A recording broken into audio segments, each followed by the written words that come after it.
Well, thank you very much for joining me in this video. If you watched last week's video, you know we talked about the relative merits when you own multifamily residential units of owning a custom-built multifamily or one that's been converted from a single family. And often it's an old Victorian house that's been large, rambling, and it's been converted to a duplex or a triplex, and stairs have been moved and doorways have been cut open and so on. And we saw there were a lot of advantage to buy a pre-built, design-built duplex or triplex as opposed to cobbling one together. You end up with sound attenuation problems, electrical problems, the floor plan problems. There's a lot of problems. But there are exceptions to that rule, if you like, and I think there's times when it makes a lot of sense to do a conversion. I want to talk about a couple of those today. The first is adding an additional unit to an existing multifamily. In most cases, we're talking about a duplex and adding a third apartment. There's a lot of duplexes, and they're set up this way. I've seen a number of them. In fact, I own a couple of them.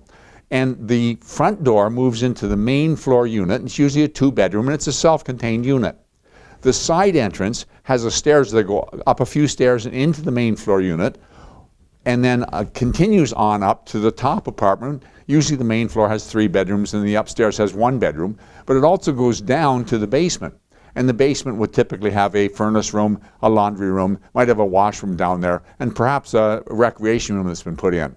The thing is, with that configuration, it's very, very simple to add a third apartment. And in fact, if you leave it that way, it's not very practical, because for the person who has the main floor, it's generally the owner, and they want to access the recreation room, they got to go through the common area, the same stairs that the upstairs apartment uses. And so they end up locking the recreation room door. And that doesn't flow very well if you're trying to make use of it. So that basement doesn't get used very much. It's very easy to just switch it over into a third apartment unit. And the fact is that most of these duplexes are already in an R2 zone, or at least they're in an area where there's a lot of other multifamily buildings. And so it blends right in, and it's not going to be a problem with the neighbors, whether it's a duplex or whether it's a triplex. They know that it's a tenanted building, and probably so is theirs. So you're not likely going to get into a complaint issue or a problem issue, but that does raise the question of, do you want to go to the municipality to make application?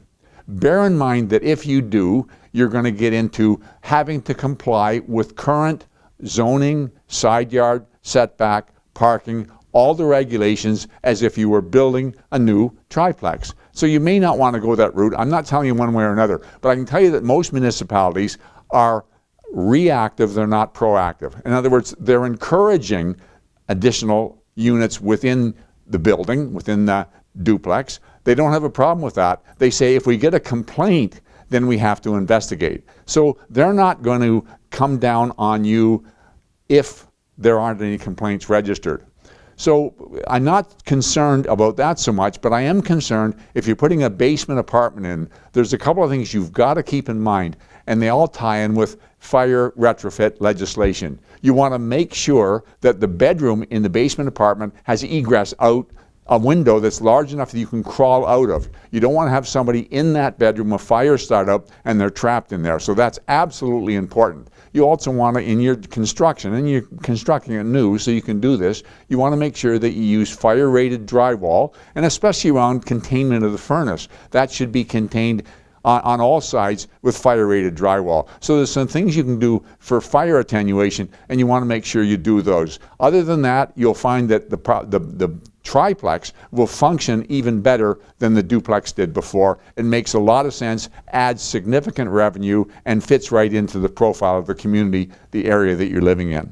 Okay, the other situation that comes to play is, I'll call it granny flats. Some years ago, the province of Ontario recognized that there was a severe shortage of housing, and how they addressed that problem was they overstepped the zoning across the province, and they made it mandatory that the municipalities allow somebody to add an ancillary dwelling within their house for what we say non-family members. They could rent it out, and they were much more relaxed when it came to zoning rules. In other words, it was allowable for parking to have one car parked behind the other.